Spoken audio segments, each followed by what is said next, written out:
श्री स्वामी समर्थ अवधूत चिंतन श्री गुरुदेव दत्त सद्गुरु श्री साईनाथाय नमः. Welcome viewers to Soul Spirituality. Hope all of you are doing good. In the last chapter, that is chapter 13, we had discussed the following points. More Sai Leelas, diseases cured of devotees, namely 1. Bhimaji Patil, 2nd. Bara Shimpi, 3rd. Bapu Saheb Butti, 4th. Anandi Swami, 5th. Kaka Mahajani, and 6th. Dasto Pant of Harda. In this chapter, that is chapter 14, we will be covering the following points. Ruttonji Wadia of Nanded, Saint Moulisaheb, Dakshina Mimansa. So let's proceed with chapter 14. But in case you are new to our channel, then please consider subscribing and also click on the bell icon so that you will get notified of all our updates. Also like and share this video with your friends, and also do leave your comments. We wait for your feedback very eagerly. Thank you. Shri Sai Saicharitra chapter 14. In the last chapter, we described how Baba's word and grace cured many incurable diseases. Now we shall describe how Baba blessed Mr. Ruttonji Wadia with an issue. The life of this saint is naturally sweet in and out. His various doings, eating, walking, and his natural sayings are also sweet. His life is bliss incarnate. Sai gave it out as a means of his devotees' remembrance to him. He gave them various stories of duty and action which ultimately led them to true religion. His object may be that people should live happily in this world, but they should be ever cautious and gain the object of their life, namely self-realization. We get human body as a result of merits in our past births, and it is worthwhile that with its aid we should attain devotion and liberation in this life. So we should never be lazy, but always be on the alert to gain our end and aim of life. If you daily hear the Leelas of Sai, you will always see him. Day and night you will remember him in your mind. When you assimilate Sai in this way, your mind will lose its fickleness, and if you go on in this manner, it will finally be merged in pure consciousness. Ruttonji of Nanded. Now let us come to the main story of this chapter. In Nanded, in the Nizam state, there lived a Parsi mill contractor and trader by the name Ruttonji Wadia. He had amassed a large amount of money and had acquired fields and lands. He had got cattle, horses, and conveyances and was very prosperous. To all outward appearances, he looked very happy and contented, but inwardly he was not so. Providential dispensation is such that no one in this world is completely happy and rich. Ruttonji was no exception to this. He was liberal and charitable, gave food and clothing to the poor, and helped all in various ways. The people took him to be a good and happy man, but Ruttonji thought himself miserable as he had no issue, male or female, for a long time. As kirtan, without love or devotion, music of singing without rhythmical accompaniments, Brahmin without the sacred thread, proficiency in all arts without common sense, pilgrimage without repentance, and ornamentation without a necklace are ugly and useless, so is the house of a man or householder without a male issue. Ruttonji always brooded on this matter and said in his mind, "Would God be ever pleased to grant me a son?" He thus looked morose, had no relish for his food. Day and night he was enveloped with anxiety whether he would ever be blessed with a son. He had a great regard for Dasganu Maharaj. He saw him and opened his heart before him. Dasganu advised him to go to Shirdi, take Baba's darshan, fall at his feet and seek his blessing and pray for an issue. Ruttonji liked the idea and decided to go to Shirdi. After some days he went to Shirdi, took Baba's darshan and fell at his feet. Then opening a basket, he took out a beautiful garland of flowers and placed it around Baba's neck and offered him a basket of fruits. With great respect, he then sat near Baba and prayed to him, saying, "Many persons who find themselves in difficult situations come to you and you relieve them immediately. Hearing this, I have sought anxiously your feet. Please, therefore, do not disappoint me." Sai Baba then asked him for Dakshina of ₹5, which Ruttonji intended to give, but added that he has already received ₹3 and 14 annas from him, and that he should pay the balance only. Hearing this, Ruttonji was rather puzzled. He could not make out what Baba meant. That was the first time he thought that he went to Shirdi, and how was it that Baba said that he had formerly got ₹13 and 14 annas from him? He could not solve the riddle. But he sat at Baba's feet and gave the balance of the Dakshina asked for, explained to Baba fully as to why he came and sought his help, and prayed that Baba should bless him with a son. Baba was moved and told him not to be worried, and at that time his bad days had ended. He then gave him Udi, placed his hand on his head, and blessed him, saying that Allah would satisfy his heart's desire. Then, after taking Baba's leave, Ruttonji returned to Nanded and told Dasganu everything that took place at Shirdi. He said that everything went on well there, that he had got Baba's darshan and blessing with prasad, but there was one thing which he could not understand. Baba said to him that he had got ₹3 and 14 annas before. Please explain as to what Baba meant by this remark. He said to Dasganu, I never went to Shirdi before, and how could I give him the sum to which Baba referred? To Dasganu also it was a puzzle, and he pondered much over it for a long time. Sometime afterwards, it struck him that Ruttonji had received some days ago a Mohammedan saint by the name Moulisaheb in his house and had spent some money for his reception. This Moulisaheb was Kuli saint, well known to the people of Nanded. When Ruttonji decided to go to Shirdi, this Moulisaheb accidentally came to Ruttonji's house.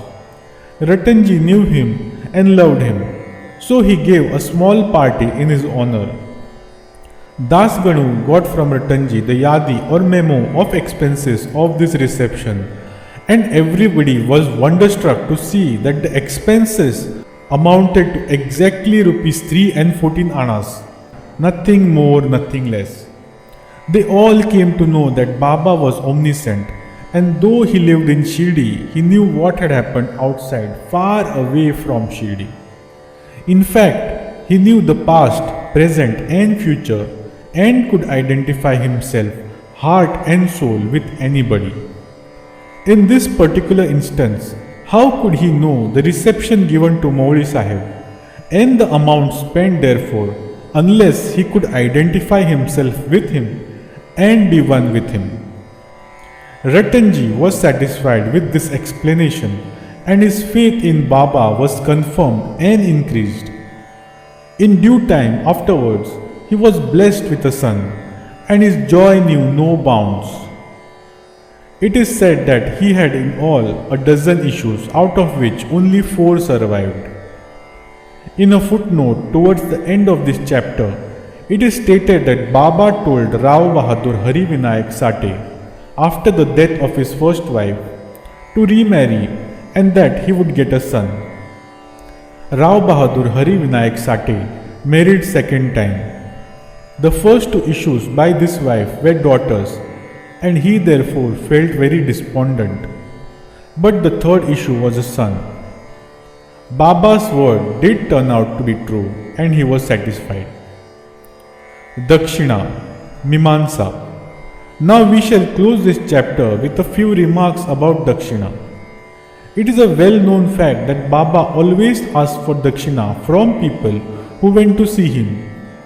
Somebody may ask a question: if Baba was a fakir and perfectly non-attached, why should he ask for Dakshina and care for money? We shall consider this question broadly now. First, for a long time Baba did not accept anything. He stored burnt matches and filled his pockets with them. He never asked anything from anybody, whether he be a devotee or otherwise. If anybody placed before him a pice or two, he purchased oil or charas, that is cannabis. He was fond of charas. Baba smoked a blend of tobacco and charas, which is a high resin handmade type of cannabis, and is smoked by rolling into a ball. For he always smoked a bidi or chillam.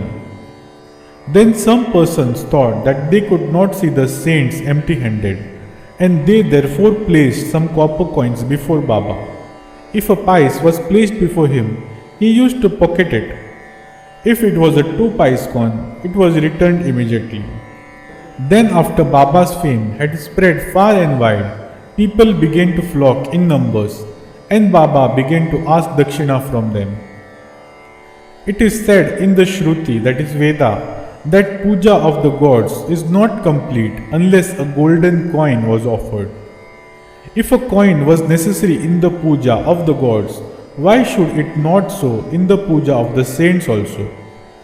Ultimately, the Shastras expounded upon it that when one goes to see a god, king, saint or a guru, he should not go empty-handed. He should offer something, preferably coin or money. In this connection, we may notice that precepts recommended by the Upanishads. The Brihad Aranyak Upanishad says that Lord Prajapati advised the gods, men and demons by one letter, the. The gods understood by this letter that they should practice one, Dham, that is self-control. The men thought or understood that they should practice two, Dan, that is charity. The demons understood that they should practice three, Daya, that is compassion. To men, charity or giving was recommended. The teacher in the Taittiriya Upanishad exhorts his pupils to practice charity and other virtues. Regarding charity, he says, give with faith, give with magnanimity, that is, liberally give with modesty, with awe, and with sympathy. In order to teach the devotees the lesson of charity and to remove their attachment to money and thus to purify their minds, Baba extracted Dakshina from them. But there was this peculiarity, as Baba said, that he had to give back 100 times more of what he received. There are many instances in which this has happened. To quote an instance, Mr. Ganpatrao Bodas, the famous actor, says in his Marathi autobiography that on Baba's pressing him often and often for Dakshina, he emptied his money bag before him. The result of this was, as Mr. Bodas says, that in later life he never lacked money, as it came to him abundantly. There were also secondary meanings of Dakshina, in many cases in which Baba did not want any peculiar amount. To quote two instances, one, Baba asked ₹15 as Dakshina from Professor G.G. Narke, who replied that he did not have even a pie. Then Baba said, I know you have no money, but you are reading Yog Vashishta. Give me Dakshina from that. Giving Dakshina in this case meant deriving lessons from the book and lodging them in the heart where Baba resides. 2. In the second case, Baba asked a certain lady, Mrs. R.A. Tarkhad, to give ₹6 as Dakshina. The lady felt pained as she had nothing to give. Then her husband explained to her that Baba wanted 6 inner enemies, namely lust, anger, avarice, etc., to be surrendered to him. Baba agreed with this explanation. It is to be noted that though Baba collected a lot of money by Dakshina, he would distribute the whole amount the same day, and the next morning he would become a poor fakir as usual. When Baba took his Mahasamadhi, after receiving thousands and thousands of rupees as Dakshina for about 10 years, he had only a few rupees in his possession. In short, Baba's main object in taking Dakshina from his devotees was to teach them the lessons of renunciation and purification. Postscript: Mr. B. V. Dev of Thana, retired Mamlatdar and a great devotee of Baba, has written an article on this subject, that is Dakshina, in Shri Sai Leela magazine, volume 7, page 6 to 26, in which he says, amongst other things, as follows: Baba did not ask Dakshina from all. If someone gave Dakshina without being asked, he sometimes accepted it, and at other times he refused it. He asked it from certain devotees only. He never demanded it from those devotees who thought in their minds that Baba should ask them for it, and then they should pay it. If anybody offered it against his wish, he never touched it, and if he kept it there, he asked him to take it away. He asked for small or big amounts from devotees according to their wish, devotion, and convenience. He asked it even from women and children. He never asked all the rich for it or from all the poor. Baba never got angry with those from whom he asked Dakshina and who did not give it. If any Dakshina was sent through some friend who forgot to hand over the same to Baba, he reminded him somehow of it and made him pay it. On some occasions, Baba used to return some sum from the amount tendered as Dakshina and ask the donor to guard it or keep it in his shrine for worship. This procedure benefited the donor or devotee immensely. If anybody offered more than he originally intended to give, he returned the extra amount. Sometimes he asked more Dakshina from some than what they originally intended to give, and if they had no money, asked them to get or borrow from others.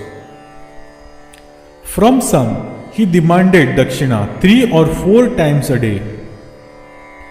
Out of the amount collected as Dakshina, Baba spent very little for his own sake, namely for buying chillam and fuel for his dhuni, and all the rest he distributed as charity in various proportions to various persons. All the paraphernalia of the Shirdi Sansthan was brought by various rich devotees at the instance and suggestion of Radha Krishna Mai. Baba always used to get wild and scolded those who brought costly and rich articles. He said to Mr. Nanasaheb Chandorkar that all his property consisted of one kupin, one stray piece of cloth, one kafni, and a tumbrel, and that all the people troubled him by bringing all these unnecessary, useless, and costly articles.